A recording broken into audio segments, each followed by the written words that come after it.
안녕하세요. 저는 미국에서 레지던트와 펠로우십을 마치고 현재도 미국에서 매일 환자를 보면서 어떻게 하면 정해진 시간에 환자에게 최대한 많은 정보를 전달해 줄 수 있을지 고민하다가 유튜브를 만들어서 더 많은 분들이 여유 있게 언제나 어디서나 의학 정보를 손쉽게 전달받으실 수 있도록 하자는 목적하에 채널을 개설하게 된 유튜브 채널 이름 당신의 주치의 Your Primary Care Physician입니다. 의학의 특성상 영어가 많이 들어가게 되는데 한국 분들이 최대한 이해하기 쉽도록 한글로 풀어서 설명해 드리도록 하겠습니다. 또한 제 채널은 라디오처럼 들어도 되는 방송이니 운전하시면서, 운동하시면서 본인과 가족의 건강을 위해 틈난 대로 들어주시면 많은 도움이 되실 것 같습니다. 오늘은 골다공증과 골감소증에 대해서 이야기해 보려고 합니다. 특히 여성분들은 폐경이 오면서 남성분들보다 상대적으로 빨리 골다공증에 노출되게 되므로 유의해서 들어주시면 좋을 것 같습니다. 골다공증은 영어로 osteoporosis라고 읽고 골다공증 전 단계인 골감소증은 오스테오피니아라고 읽는데 오스테오라는 뜻이 뼈란 뜻이고 포로시스라는 뜻이 구멍이 났다 이런 뜻입니다. 피니아 이런 뜻은 주로 병적인 상태를 의미합니다.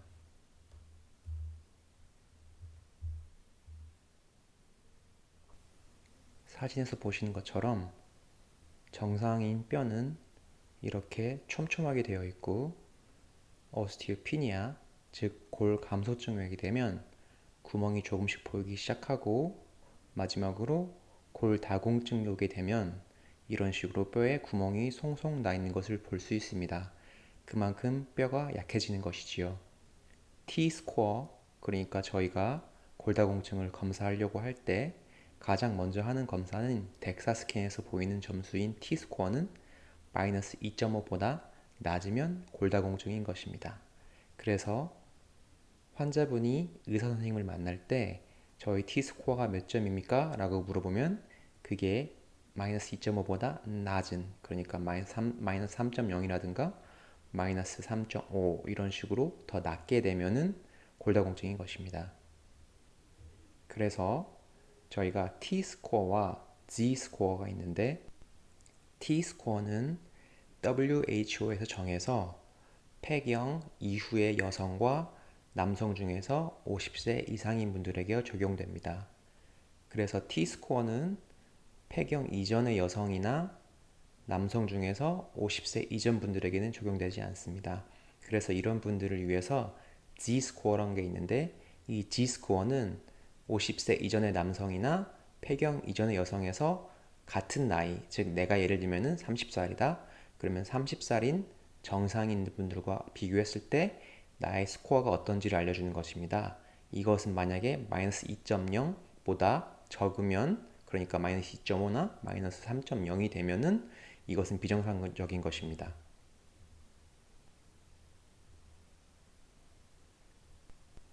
그래서 골감소증에 대해서 먼저 알아보려고 합니다.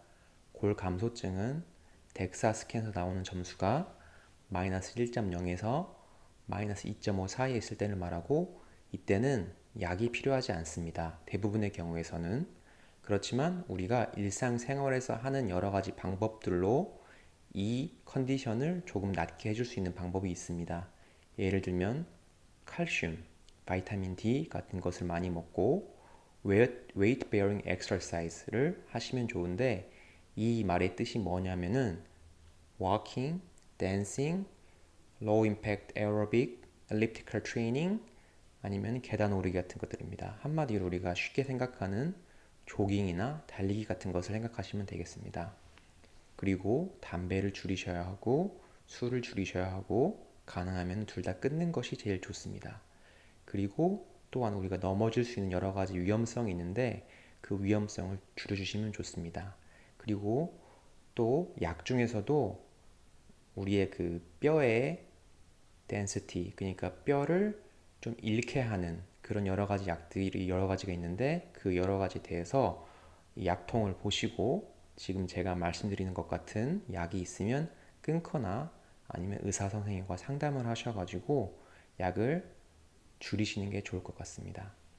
특히 스테로이드 아니면은 이제 발작 등에 쓰는 여러 가지 약들이 여기 이렇게 적혀 있고요. 그 다음에 우리가 가장 많이 쓰는 특히 노인 환자들에서 우리가 아주 많이 처방하는 PPI라고도 하는데 이게 속이 쓰릴 때 먹는 약으로서 미국에서는 넥시움 이런 약이 이름으로 많이 팔리고 있기 때문에 이 약은 내가 증상이 있으면 먹는 게 좋지만 증상이 없으면은 반드시 끊는 게 골다공증을 예방하는 데 많은 도움이 됩니다. 그리고 유방암 또는 전립선 암에 대한 치료제가 있는데 이 치료제 또한 골다공증을 일으킬 수 있는 가능성이 있습니다. 그래서 우리가 권장량으로 먹어야 되는 바이타민 D와 칼슘에 대해서 알아보면 여성은 50세 이하는 1000mg, 51세 이상은 1200mg의 칼슘을 먹어줘야 되고 남자는 70세 이하나 71세 이상이나 상관없이 1000mg을 먹어주시면 되겠습니다.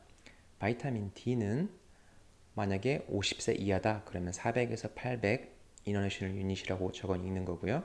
그 다음에 51세 이상이면은 1000 인터내셔널 유닛을 먹어주시면 됩니다. 이 IU라고 적혀 있는 건 우리가 약국에 가셔가지고 약통을 보시면 어떤 거는 mg 이렇게 밀리그램 적혀 있는 게 있고 IU 적혀 있는 거는 이게 국제 단위입니다.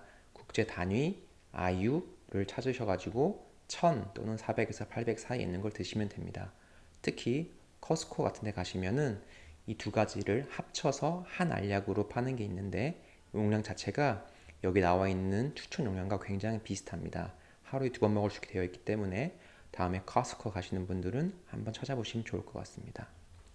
그리고 우리가 신체 활동에 대해서도 여러 가지 가이드라인이 있는데요. 보통은 150에서 300분 정도 일주일에 moderate intensity라는 것은 뭐냐면은 이게 숨이 헉헉 찰 정도는 아니고 약간 숨이 가쁠 정도로 걷는 것을 얘기합니다. 또는 일주일에 75분 정도의 moderate intensity 이건 무슨 뜻이냐면은 굉장히 좀 숨을 헉헉거리면서 힘들게 운동한다는 뜻이에요. 그래서 최소한 일주일에 2번 정도는 muscle strengthening 그러니까 근육 운동을 해주시면 좋고 더 많이 할수록 더 도움이 많이 됩니다.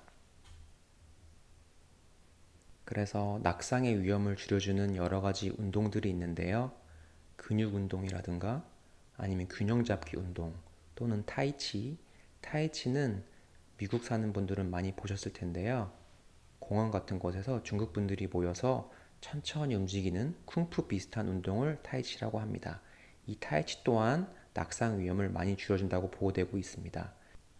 특히 집에 사시는 나이가 좀 있으신 여성분들의 경우에는 이런 근육 운동이나 균형 잡기 운동을 하신다면 낙상의 확률이 무려 반으로 준다고 합니다.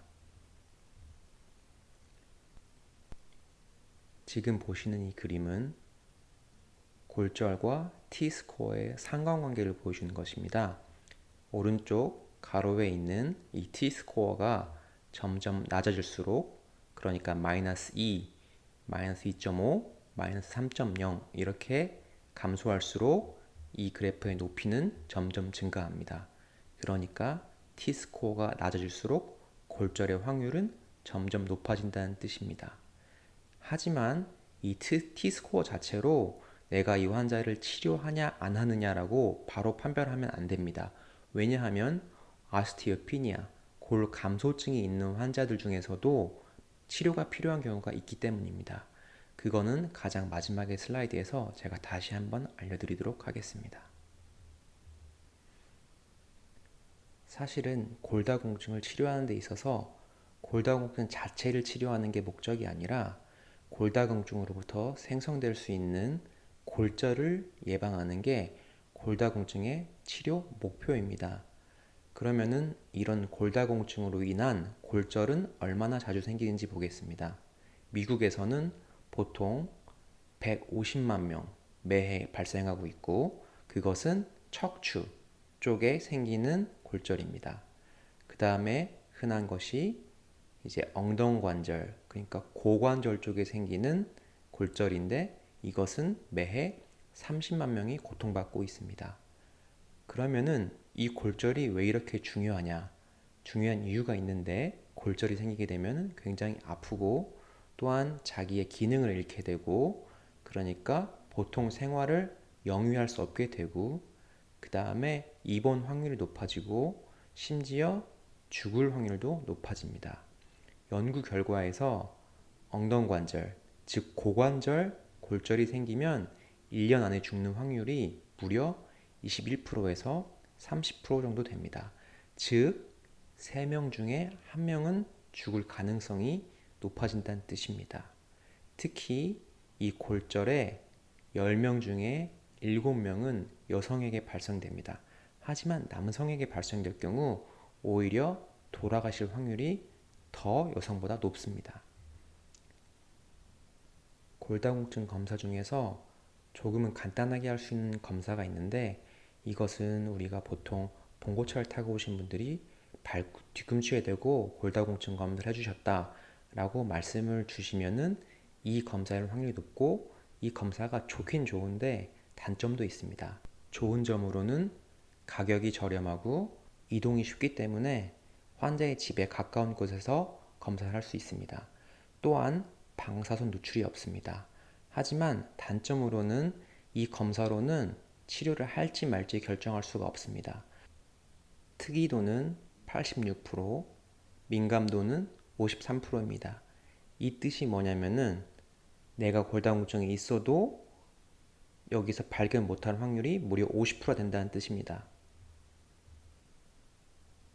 치료에는 여러 가지 방법이 있는데 뼈가 흡수되는 것을 막는 방법이 있고 뼈를 생성시키는 것을 도와주는 방법이 있습니다. 환자분들이 가장 많이 쓰시는 알렌드로네이트 또는 브랜드 네임은 포사맥스, 이반드로네이트, 데노수막 이것은 브랜드 네임은 프롤리아입니다. 이 세 가지가 가장 많이 쓰는 약입니다. 약의 메커니즘은 조금씩 다르지만 결론적으로는 이것들은 다 골다공증을 치료할 수 있는데 쓰일 수 있다. 이 알렌드로네이트라는 약은 사실 굉장히 좋은 약입니다. 왜 좋은 약이냐면 이 약을 먹었을 경우에 만약에 16명이 먹었다. 그러면은 그 중에 한 명은 운 좋게도 척추 골절을 예방할 수 있습니다. 그 다음으로 환자분들이 많이 물어보시는 것이 이 약 얼마나 먹으면 효과 볼 수 있어요? 라고 물어보신다면 답은 최소 11개월은 드셔야 효과가 있습니다. 그러면 다음에 또 언제 검사할 수 있죠? 라고 물어보시면 정답은 메디케어는 2년에 한 번 정도씩은 허락을 해줍니다. 그래서 이 알렌드로네이트 이 약에 부작용이 있는데 이 부작용은 두 가지입니다. 크게 봤을 때 첫 번째로는 대퇴의 비전형적인 골절이 있고요. 다른 하나는 턱에 골괴사증이 있습니다.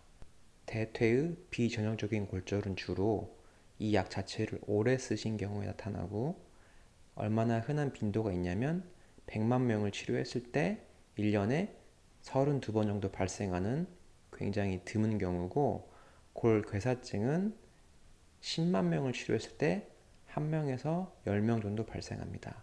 제가 일선에서 환자를 치료하다 보면 종종 할머니나 할아버지 분께서 저한테 말씀하십니다. 치과 치료받아야 돼서 이 약 끊어야 돼요. 그거 맞는 말입니다. 이후에 어떻게 약을 끊는지에 대해서 차근차근 설명해 드리겠습니다.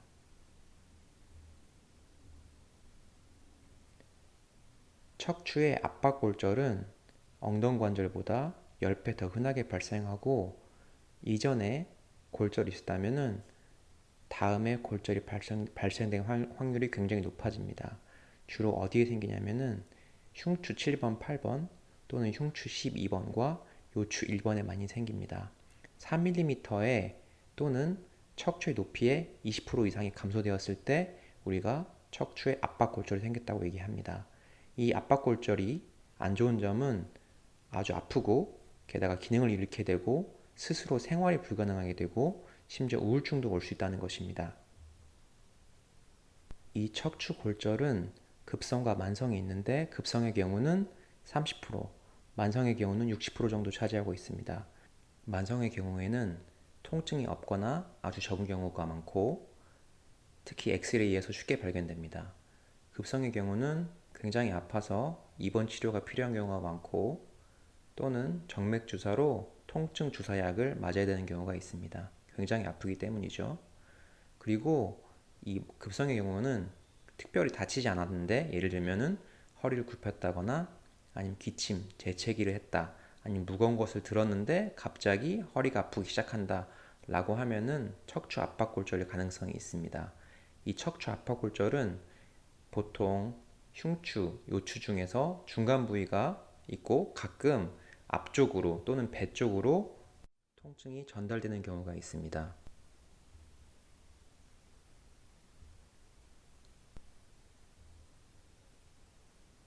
그래서 이 표는 저희가 자주 쓰는 여러 가지 약들에 대해서 대략적인 가격은 얼마인지, 얼마나 자주 맞아야 되는지, 얼마나 자주 치료를 해야 되는지에 대한 표입니다. 저희가 가장 많이 쓰는 알렌드로네이트는 가격이 굉장히 쌉니다. 2.56달러 정도 하고 이 70mg을 일주일에 한 번씩 먹으면 됩니다. 보통 한 번 치료를 시작하면 3에서 5년 정도는 약을 먹어야 되고 5년 정도의 휴식을 5년 후에 가져야 됩니다. 그 다음에 자주 쓰는 약인 프롤리아는 6개월에 한 번씩 주사를 맞기 때문에 굉장히 편하고 실제로 저희 환자들도 가장 많이 쓰는 약들 중에 하나입니다. 가격은 비싼 편이지만 메디케어나 메디케이드가 있다면 대부분 커버되기 때문에 환자에게 많은 부담은 있지 않습니다. 이 프롤리아는 아쉽게도 한 번 시작하면은 거의 평생 동안 약을 맞아야 됩니다. 그 이유는 이 프롤리아는 중간에 멈추게 되면은 부작용 중에 하나가 골다공증이 잘 걸리는 부작용이 있습니다. 그래서 이 약을 맞기 싫다라고 얘기하면은 다른 약인 알렌드로네이트를 처방해 주시는 게 좋습니다. 처음에 말씀드렸던 것 중에 골 감소증이 있는데 나는 약을 먹어야 되나 안 먹어야 되나 판단이 필요한 경우가 있습니다. 이 FRAX 툴이라는 것은 그것을 판별할 때 쓰는 인터넷 도구입니다. 구글에 FRAX 스코어라고 치시면 이 화면이 나오는데 여기에 12가지 질문들이 있습니다. 첫 번째 질문은 나이가 얼마냐? 그 다음에 두 번째 질문은 남자냐 여자냐? 세 번째 질문은 내 몸무게가 얼마냐? 네 번째 질문은 신장이 얼마냐? 다섯 번째 질문은 이전에 골절이 있었느냐? 여섯 번째 질문은 부모 중에 누군가 고관절 골절이 있었느냐? 일곱 번째 질문은 현재 담배를 피는가? 여덟 번째 질문은 현재 스테로이드를 쓰고 있는가? 아홉 번째 질문은 류마티스 관절염이 있는가? 열 번째는 2차적인 골다공증이 있는가? 11번째 질문은 현재 술을 3잔 이상 마시는가? 12번째 질문은 덱사 스캔 점수가 몇 점인가?